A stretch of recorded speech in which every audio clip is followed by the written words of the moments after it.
oof. You know, I'm feeling like you know those bad guys in the British Parliament carrying the whip, and see that everybody goes on order. Before we conclude and go for lunch, I have just an organizational remark on the afternoon sessions. They will not be in room K2 to 4, this part, but in the larger room K9. So if you're planning to attend the afternoon sessions, they will be in K9, switch of location. So now I have a number of comments. Could you assist me that I don't leave out? So let's start in the back, please.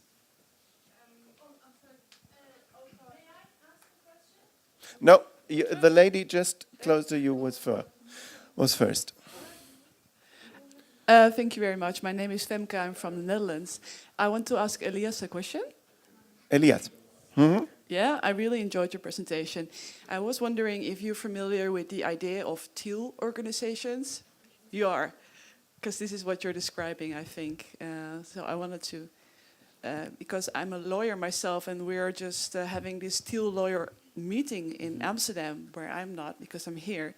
But it's about how to create a workplace where you can work from, the fullness of who you are, soulful workplace. So exactly. The book is Reinventing Organizations for those of you interested. Mm-hmm. From Frédéric Laloux, it's a very good read. Or what he did to show what he's actually doing, he made like a picture book too for those who are very visual people. Like it's an amazing book, and there he describes those different organizations, and what we wanted is to find practices that can fit there. There's also a Reinventing Organizations wiki, which is built up similarly like that, but more on the content of the book. So this teal organization, maybe you saw the color of the website. We try to connect with that. Yes. Okay. Great. Thanks. Thank you very much.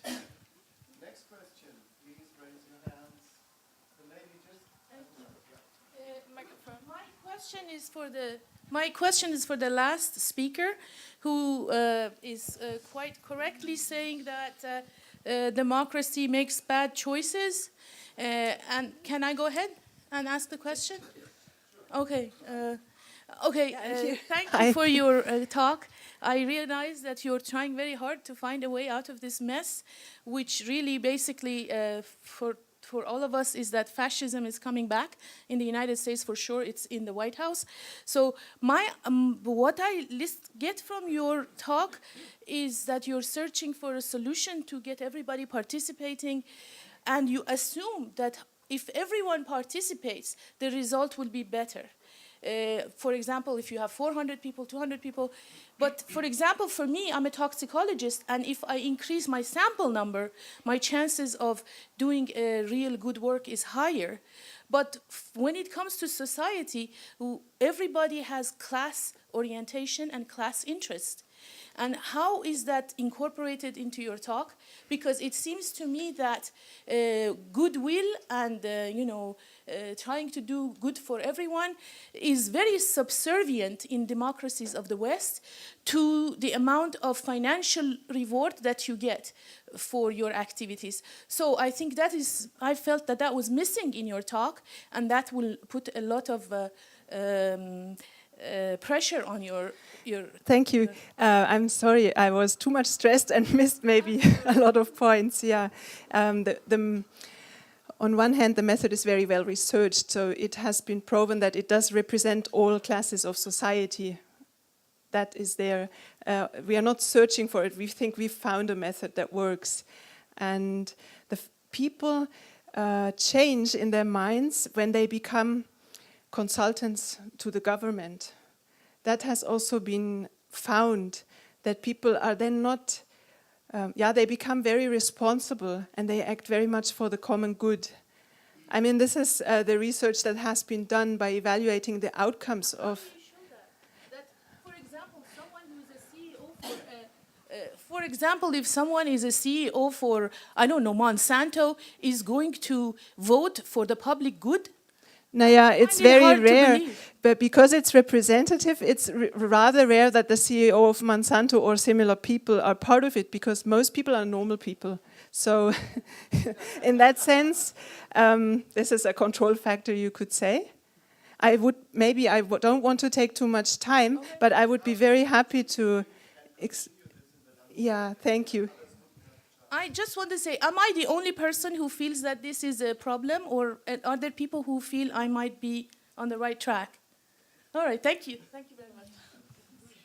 There was a hand up early in the front.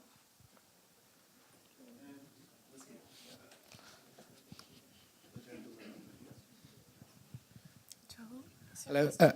I think democracy evolves, and I'm not convinced that we have a crisis of democracy. Local and national democracy is taking back excessive control from the centre. And it might be called populism, but perhaps it's really just proper democracy again. And people want continual fine-tuning of the democratic process. For example, Brexit happened, I would argue, because British people felt the EU was preventing that fine-tuning. So I just, not really a question, but just a comment that, I hope that a whole re-evaluation of where power should lie, locally or centrally, can happen right across Europe. Thank you. Other comments? The gentleman in the back. This one or this one? Two rows behind. Over here. Yeah. Yes. This, my question is to Rachel Changoja. It's always difficult to ask a question when you are part of the campaign against uranium, against nuclear weapons. I am a part of that, and we are together. And to show to people that we are together, I have just one question. I'm going to hide my question in some words, and you are going to, in the Swahili words, and you are going to find your own question, and the answer now, then in English. This question is, Afrika ni nchi kubwa na safi sana, tunaishi tunakaa lakini ndani ya chumba moja, wezi wameingia. Afrika ni baraku na yenye mali, tunaishi tunakaa lakini ndani ya nchi zote wezi wameingia. Haya basi tuungane ili tumalize mbaya. Haya basi tuungane ili tumalize ubaya. Lazima tuungane. Tuko pamoja. Asante. Thank you very much. Now you can answer my question. Hidden. Yes. Before I answer that question, please, the organizers of this event, make sure you pay me for being a translator first.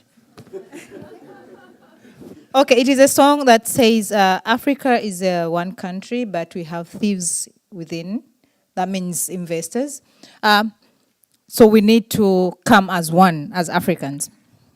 I think that's the meaning. For Tanzanians, please help me in that. When I started my presentation, I said that there's been a rich interest in trying to tap natural resources from Africa.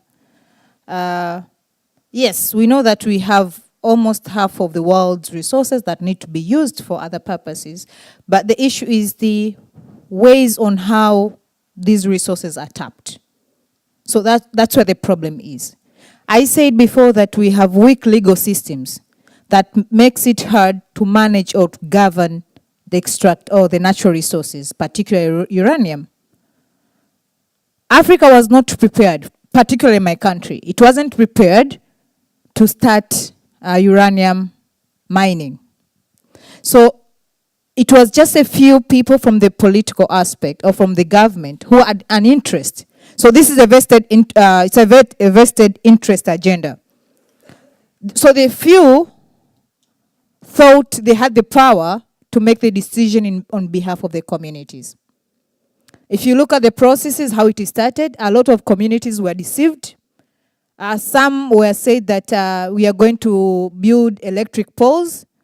But how do you build an electric pole? By digging 15 meters going down and after a meter, you take 500 samples of sand. Is that an electric pole? No. So that was mining, that was exploration. They went further to break down the water tables, but they went further to engage the local communities there without their knowledge, forcing them to work on these explorations without equipment. So when I talk about that, this is a vested interest because we lack good institutions, we lack good leaders. We have good leaders, but maybe they are not ethical leaders. So you find their decisions tend to supersede the will of the communities, and that hinders sustainable development. Because I believe for a sustainable development to reach its success, you need to have an inclusive, meaningful participation of all stakeholders. Even I, as a Tanzanian, I'm a community, I'm a stakeholder in terms of making change. So if I'm not consulted on my own will, that becomes now, we distort democracy. Somebody was just talking about it. So these things are related. So the fact that we have unethical leaders, I always tell people, African leaders have this disease that is called the 5P disease. They are eager for power. Yeah, they are very, I don't need to tell this. You all know that. They are very eager for power. And because they are eager for power, they tend to make this rational decision. Then the other disease is that they want prestige. They want to show off. When they come to the campaign rallies, or what they can say that Euronext will come, I'm using that as an example. Euronext will come here to invest, but you'll get employment, will improve infrastructure. So that's the discussion. So investment is based on economic benefit rather than the need of the people.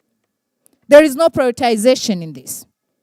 The other thing is that they want property. Because they have power, they have prestige, so they want to own the country. They want to own the revenues, to invest in Swiss accounts, The other thing is pomposity. They love showing off. When they come to the campaigns, they talk a lot. But what they talk does not reflect what is the ground issues. We have lots of things to solve. I could say, for instance, Tanzania could invest in agriculture and could generate enough revenue rather than investing for 9 years in the uranium power plant, over 9 years, and you don't get nothing. Because after 9 years, these companies will come and tell you that we didn't make any profit. So there is no way you're going to have revenues. So you have wasted good 9 years by killing the environment, by killing the people. But what if you could have invested in 1 year of agriculture? Sustainable agriculture. So we change the life of the life cycle of the communities around those areas. I'll just stop by there. Thank you, Rachel. We take it as a final message. Time is over. I'm sorry, but please, I'd like to encourage you to continue this conversation over the lunch break. It was not just a final message, it was a song. Thank you very much. Not often heard in those kind of sessions. Thank you, sir. So, please enjoy your lunch and continue those discussions. I know time constraints don't permit to continue right now, but you can among yourselves. Thank you for attending this session and for your commitment to our course. Okay, das heißt, dann müsst ihr mit diesem Referenten das drüben testen. Ja. Weil ich bin wahrscheinlich hier, genau. Ah, okay. Vielleicht könnt ihr einfach den Laptop auch tauschen. Ja, ich glaube, das müsste gehen.